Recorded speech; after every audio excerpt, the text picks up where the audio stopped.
அண்ணா வனவாசத்தில் கண்ணதாசன் எழுதியிருப்பார். அதான் நீங்க இப்ப கேட்டப்ப நான் வருது.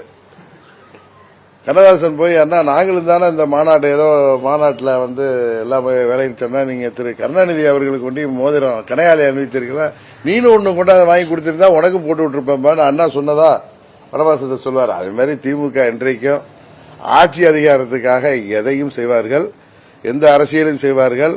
அதற்காக அவர்கள் தந்தை பெரியாரையும் பேரறிஞர் அண்ணாவையும் அவர்கள் பயன்படுத்துவது வழக்கம். ரொம்ப நாள் கழிச்சு சென்னையில் உங்களை எல்லாம் சந்திக்கிறேன்னு நினைக்கிறேன். அம்மாவுடைய நினைவு நாள் அன்னைக்கு சந்திச்சது. ஏதாவது கேள்வி இருந்தா நீங்க தான் கேட்கணும்.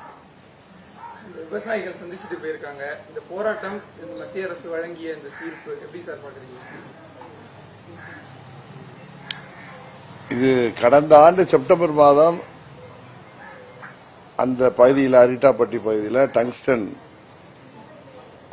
இருப்பை பற்றியும் அதை எடுப்பதற்கான முயற்சிகள் பற்றியும் தமிழக அரசுக்கு அவங்க கடிதம் எழுதியது, மத்திய அரசு எழுதியது நம்ம பத்திரிகைகளே பார்த்திருக்கோம். அதை அந்த நேரத்திலேயே இது தொல்பொருள் நினைவு சின்னங்கள்லாம் இருக்கு, சமண படுகைகள்லாம் இருக்கு, அங்க அடர்த்தியான மக்கள் வசிக்கிறாங்க, விவசாயம் பாதிக்கப்படும். இன்னும் சொல்ல போனா அது ஒரு பல்லுயிர் பாதுகாக்கப்பட்ட மண்டலமாக நாங்கள் அறிவிக்க போறோம், எல்லாம் அறிவிச்சிருக்கோம். அதனால தேவையில்லைன்னு சொல்லியிருந்தா தமிழக அரசு அந்த திட்டமே வந்திருக்காது என்பதுதான் உண்மை. இவர்கள் எந்த மறுப்பும் சொல்லாததுனால இன்னும் சொல்ல போனா அங்க எங்கெல்லாம் டங்ஸ்டன் அவைலபிலிட்டியை வேற இவங்க அவர்களுக்கு கொடுத்ததாகவும் தகவல் இருக்கு. பிப்ரவரி மாதம் இந்த ஆண்டு 24 அந்த அறிவிப்பு வந்ததிலிருந்து நவம்பர் 7ஆம் தேதி டெண்டர் ஏலம் நடைபெற்று முடிகிற வரை, வெளியில செய்தி தெரிகிற வரை தமிழ்நாடு அரசு மௌனம் காத்துட்டு அங்க அரிட்டாப்பட்டி பகுதியில் அந்த மதுரை மேலூர் தொகுதியில் உள்ள மக்கள் எல்லாம் போராட ஆரம்பிச்சதுக்கு பிறகு இவர்கள் ஆளுகின்ற திமுக ஆட்சி எப்படியெல்லாம் பல்ட்டி அடிச்சாங்கன்னு தெரியும்.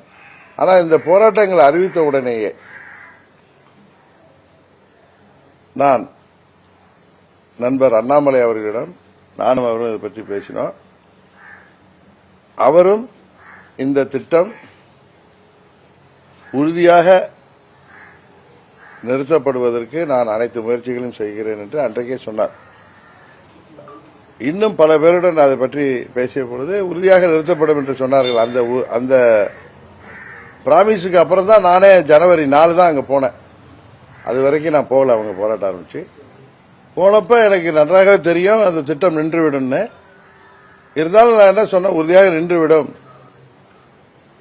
இருந்தாலும் ஏதோ ஒரு காரணத்துக்காக 1% அந்த திட்டம் தொடரும் என்ற ஒரு வாய்ப்பு இருக்கின்ற பொழுது நாங்கள் உங்களுடன் சேர்ந்து போராடி அதை நிறுத்துவோம். எங்களோடு தமிழ்நாடு பாரதிய ஜனதா கட்சியும் அதில் ஆதரவாக இருக்குன்னு அன்னைக்கே சொன்ன, நீங்க தொலைக்காட்சி பேட்டிகளை பார்த்தா தெரியும்.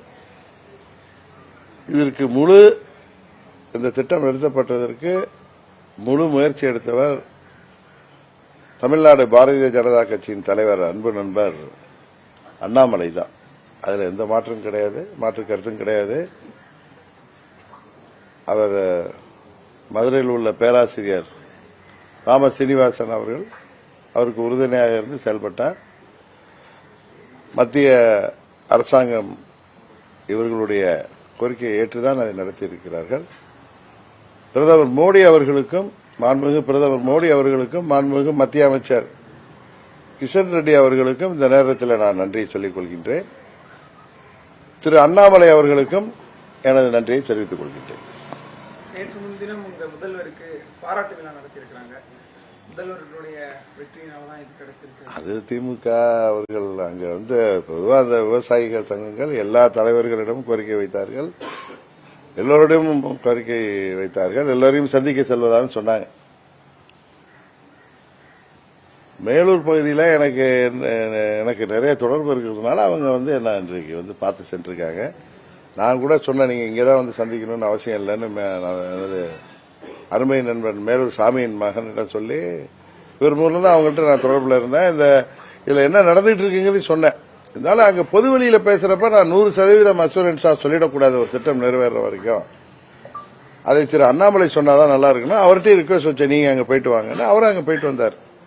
போயிட்டு டெல்லிக்கு போயிட்டு அதை உண்மையை சொல்ல போனா மாண்புமிகு கிஷன் ரெட்டி அவர்கள் 17-18 இங்க வர்றதா இருந்தப்ப திரு அண்ணாமலை அவர்கள் ஆசையன் சாமிகிட்டே பேசி தொடர்ந்து பேசுவார். அன்றைக்கு விவசாய சங்கங்கள் நிர்வாகிகளை அழைச்சிட்டு வந்து சந்திக்கலாம். அதைத் தொடர்ந்து அந்த திட்டம் நிறுத்துவதற்கான அறிவிப்பு வரும்னே சொன்னார். ஆனால் அவர் இங்கே வர முடியல. அந்த நாளில் இவங்க அங்கே போய் பார்த்தாங்க. அங்கே மீட்டிங் முடிஞ்ச உடனே என்னிடம் சொன்னார். ஏன்னா நான் அதில் அவரிடம் தொடர்ந்து இது சம்பந்தமாக முயற்சி எடுத்த காரணத்தினால எனக்கு சொன்னார். மற்றபடி இதுக்கு முழு காரணம் திரு அண்ணாமலை அவர்களின் முயற்சி. மத்திய அரசாங்கம் மாண்புமிகு பிரைம் மினிஸ்டர் மோடி அவர்கள் திரு கிஷன் ரெட்டி அவர்களுக்கு தான், மாண்புமிகு கிஷன் ரெட்டி அவர்களுக்கு நாம் நன்றி சொல்ல வேண்டும். இதுல போய் அங்க யாரு இதுல தண்டவாளத்தில் தலையை வச்சுட்டு படுத்துட்டு போராட்டம் பண்ற மாதிரியும் அண்ணா வனவாசத்தில் கண்ணதாசன் எழுதியிருப்பார். அதான் நீங்க இப்ப கேட்டப்ப ஞாபகம் வருது. கண்ணதாசன் போய் அண்ணா நாங்களும் தானே இந்த மாநாடு ஏதோ மாநாட்டில் வந்து எல்லா வேலையும் சொன்னா நீங்க திரு கருணாநிதி அவர்களுக்கு கொண்டு மோதிரம் கனையாளி அணிவித்திருக்கலாம், நீனும் ஒண்ணு கொண்டு அதை வாங்கி கொடுத்திருந்தா உனக்கும் போட்டு விட்டுருப்பேன் அண்ணா சொன்னதா வனவாசத்தை சொல்வார். அதே மாதிரி திமுக இன்றைக்கும் ஆட்சி அதிகாரத்துக்காக எதையும் செய்வார்கள், எந்த அரசியலும் செய்வார்கள். அதற்காக அவர்கள் தந்தை பெரியாரையும் பேரறிஞர் அண்ணாவையும் அவர்கள் பயன்படுத்துவது வழக்கம். இது வந்து வனவாசத்தில் மறைந்த கண்ணதாசன் அவர்கள் எழுதியது போல அண்ணா அவர்களோட சொல்லப்ப நீனும் ஒரு கடையாளி வாங்கிட்டு வந்தா உனக்கும் போட்டு விட்டுருப்பாப்பான்னு சொன்ன மாதிரி அங்க முந்திக்கிட்டு அண்ணாமலை போயிருக்க முடியும். உண்மையா போனா அண்ணாமலை தான் அங்க முதல்ல போய் அவர்களோட கொண்டாடி இருக்கணும். அதை என்டிஏ கூட்டணியை சேர்ந்த கட்சிகள் போயிருக்கணும். மற்ற கட்சிகள் எல்லாம் ஆதரவா இருந்த அனைத்து கட்சியும் போயிருக்கலாம். முதல்வர் முந்தி கொண்டு சென்றது ஒரு முதலமைச்சரின் நடவடிக்கை. இதுதான் திராவிட மாடலா, இதுதான் ஒரு முதலமைச்சர் நடவடிக்கையா என்கிறது உண்மையிலேயே எனக்கு சிரிப்பு தான் வந்துச்சு, வேற ஒண்ணு தெரியல. அவரு வந்து இதெல்லாம் நடந்துட்டு இருக்குன்னு தெரியும்ல, அவரு இதெல்லாம் நடந்துட்டு இருக்கு தெரிஞ்சதுனால நான் பதவியில் இருக்க மாட்டேன்னு சொன்னாரு. நீட் கொண்டு வரலன்னா நான் பதவியில் இருக்க மாட்டேன்னு ஏன் பேசல? நீட்டுக்கு திருமணம் தானே நிறைவேற்றினாங்க சட்டமன்றத்தில். இது அவர்கள் அடைக்கிற அரசியல் ஸ்டண்ட், இது பொலிட்டிக்கல் ஸ்டண்ட். அவங்க இதற்காக யாரையும் பயன்படுத்துவார்கள். அவர்கள் வந்து தந்தை பெரியார பேரறிஞர் அண்ணாவை எல்லாம் பயன்படுத்தி தமிழை எல்லாம், நமது தாய்மொழி தமிழை எல்லாம் அவர்கள் தங்களுக்கு சாதகமாக இன்றைக்கு அரசியல் களத்திலே பயன்படுத்தி வருகிறார்கள். திராவிட மாடல் சொல்லிட்டு இப்படிதான் யாரோ அதை தடுத்து நிறுத்தியதற்கு 23 செப்டம்பர்லயே அது ஒரு கடிதம் மூலமே தடுத்து நிறுத்தக்கூடிய இடத்தில் இருந்தவர்கள் இன்னைக்கு போய் மாலைகளை வாங்கிக்கிறார். அதெல்லாம் திரு அண்ணாமலை கழுத்தில் விட வேண்டிய மாலையும் அங்க நடக்க வேண்டிய அதுக்கு அவர் முந்தி சென்றிருக்க வேண்டும். அவருக்கு தான் முந்தி சென்றிருக்கணும். அவர் அது மாதிரி அரசியல் செய்யல. அதான் உண்மை. பல்வேறு பிரிவுகளாக பிரித்து வச்சிருக்காங்க. பட்டியல் சமூகத்தில் சேர்ந்தவங்க ஒரு முதல்வராக வரணும் அப்படின்னு ஆளுநர் ஆரம்பம். நல்ல கருத்து தானே ஆளுநர் ரவி அது மாதிரி சொல்ற கருத்து நல்ல கருத்து தானே, அது வரவேற்க தகுந்த கருத்து. அந்த சூழ்நிலை தான் இருக்கா தமிழ்நாட்டில்? அந்த சூழ்நிலை வர வேண்டும் என்பது எனது விருப்பம்.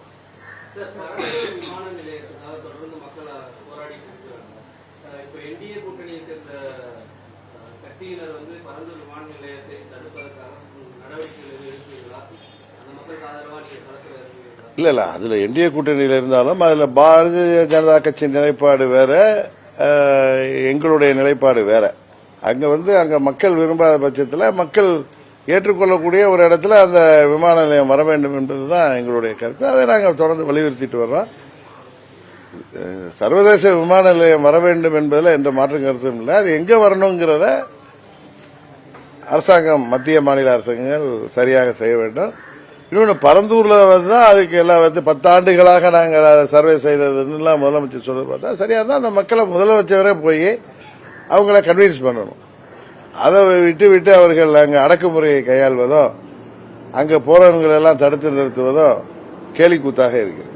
2026 சட்டமன்ற தேர்தலில் பெரிய மாற்றம் எதிர்பார்க்கலாமா? உறுதியாக இந்த மக்கள் விரோத திராவிட மாடல் மக்களை ஏமாற்றுகின்ற திமுக ஆட்சி வீழ்த்தப்படும். தேசிய ஜனநாயக கூட்டணி உறுதியாக தமிழ்நாட்டில் மக்கள் ஆதரவோடு ஆட்சி அமைக்கும். வேங்கை வயல் விவகாரம் பார்த்திருப்பீங்க சார். வேங்கை வயல் விவகாரம் 2 ஆண்டுகளுக்கு பிறகு அந்த மக்கள் மீது அரசாங்கம் சொல்லியிருக்காங்க. உங்களுடைய கருத்து என்ன சார்?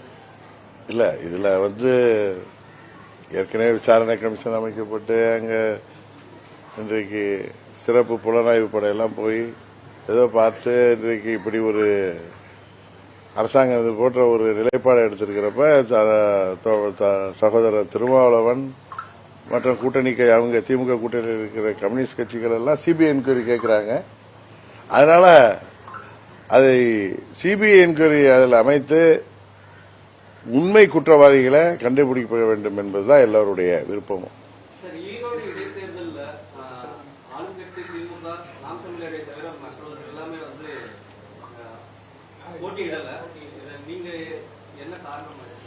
எல்லா போட்டியிடாத கட்சிகள் எல்லாம் சொன்ன காரணங்கள் உங்களுக்கு தெரியும். இது திமுக ஆட்சியுடைய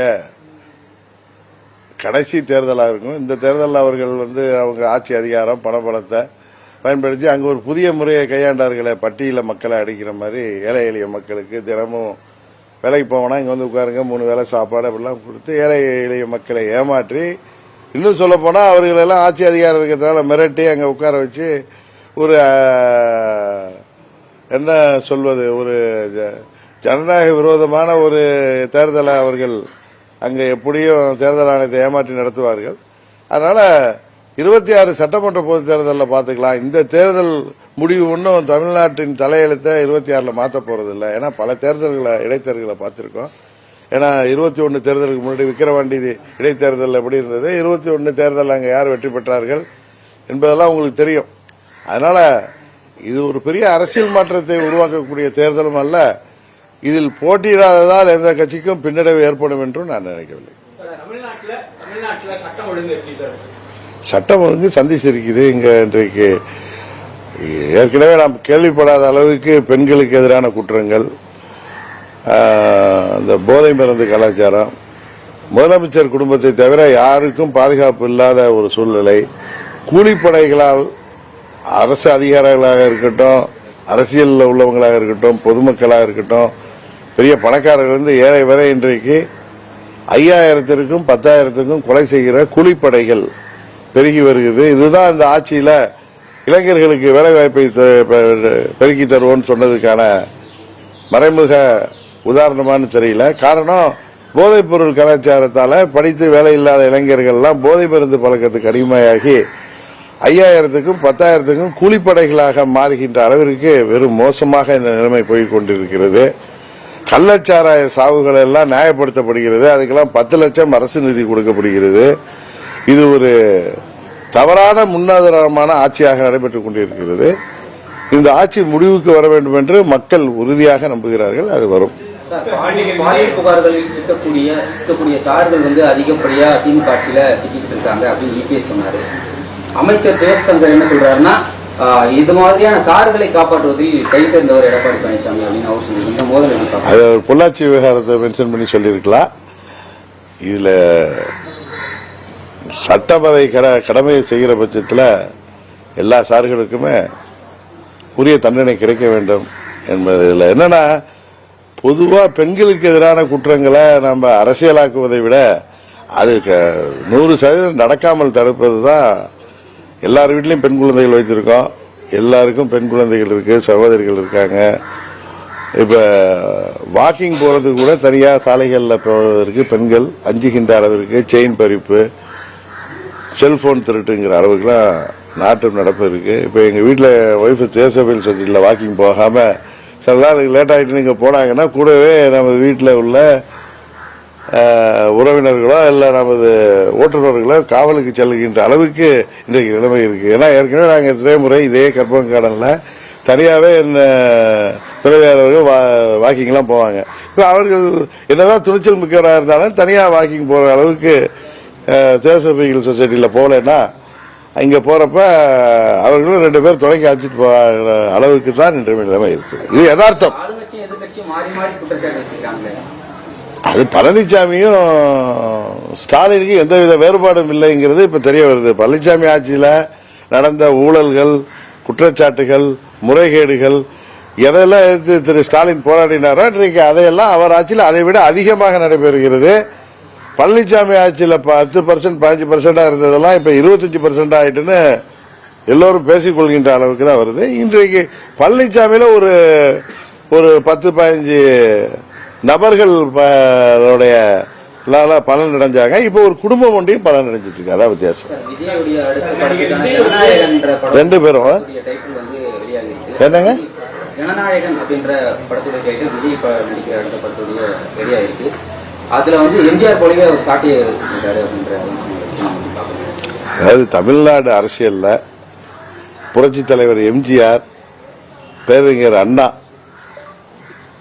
தந்தை பெரியார் இவர்களை தவிர்த்து விட்டு இன்னும் 100 ஆண்டுகள் ஆனாலும் யாரும் ஒரு அரசியல் செய்து விட முடியாது என்பதுதான் அதுல தெரியுது. சார், நடிகர் விஜய் வந்து கட்சி ஆரம்பிச்சு ஃபர்ஸ்ட் பொதுக்கூட்டத்தில் வந்து மாநாட்டில் வந்து பேசுனது வரும் தேர்தலில் 234 தொகுதி நாங்கள் வெற்றி காட்டுவோங்கிறாங்க. அதை பத்தி உங்களுடைய அது அவருடைய ஆசை. அவர் சொல்றாரு இதுக்கெல்லாம் இறுதி எஜமானர்கள் மக்கள் தானே இதற்கெல்லாம் தீர்ப்பளிக்கிறேன். இதுக்கு என்ன போய் கேட்டா நான் என்ன சொல்ல முடியும்? நான் சொல்றது தேசிய ஜனநாயக கூட்டணி மாபெரும் வெற்றி பெற்று திமுக ஆட்சியை வீழ்த்தி நாங்கள் கூட்டணி ஆட்சி அமைப்போம் என்பதுதான் எங்களுடைய நிலைப்பாடு. பெரியாரை தவிர்த்து விட்டு அரசியல் செய்ய முடியாதுன்னு சொல்றீங்க. இந்த சமீப காலமா சீமானுக்கும் பெரியாருக்கும் பெரியாருடைய ஆதரவு இயக்கங்களுக்கும் நடக்கக்கூடிய அதுதான் சொல்றேன். பெரியார், தந்தை பெரியார் அவர்கள் தமிழ்நாட்டுக்கு, தமிழ் சமூகத்திற்கு செய்த பணிகள், அவர் செய்த சீர்திருத்தங்கள் எல்லாம் ஏராளம். அதை ஆதரித்தோ அல்லது எதிர்த்தோ பேசிதான் ஒவ்வொருவர்கள் சிலர் தங்கள் இருப்பையே காட்டிக் கொள்கின்ற அளவிற்கு இன்றைக்கு தமிழ்நாடு இன்றைக்கு இருக்கிறது. அதான் நிலைமை. அவரு சீமான் வந்து கடந்த ஆண்டுகளில் பெரியாரை பற்றி எப்படி எல்லாம் பேசினாரோ, எப்படி புகழ்ந்து பேசினார் என்பது எல்லோருக்கும் தெரியும். இன்றைக்கு அவர் மாறி பேசுவதற்கு காரணம் என்ன என்று அவருக்கு தான் தெரியும். அதனால பெரியாரையும் பேரறிஞர் அண்ணாவையும் புரட்சி தலைவரையும் சுட்டிக்காட்டாமல் ஆதரவாகவோ எதிராகவோ பேசினால்தான் இன்றைக்கு அரசியல்ல இருப்பே தெரியுங்கிற நிலைமை தான் இன்றைக்கு இருக்கு. பாஜகவின் தூண்டுதலின் பெயர்ல தான் சீமான் அப்படி பேசுறாரு அப்படின்னு சொல்றாங்க. ஏன்னா பாஜகவை சேர்ந்த தமிழிசையா இருக்கட்டும், இல்ல எச் ராஜா அவர்களா இருக்கட்டும், எல்லாருமே வந்து நாங்கள் சொல்கிற கருத்தை தற்பொழுது சீமான் பேசுகிறார் அப்படின்னு சொல்லி அவங்களும் வந்து பெரியாருக்கு எதிராக தங்களோட கருத்துக்களை தெரிஞ்சுக்கிறாங்க.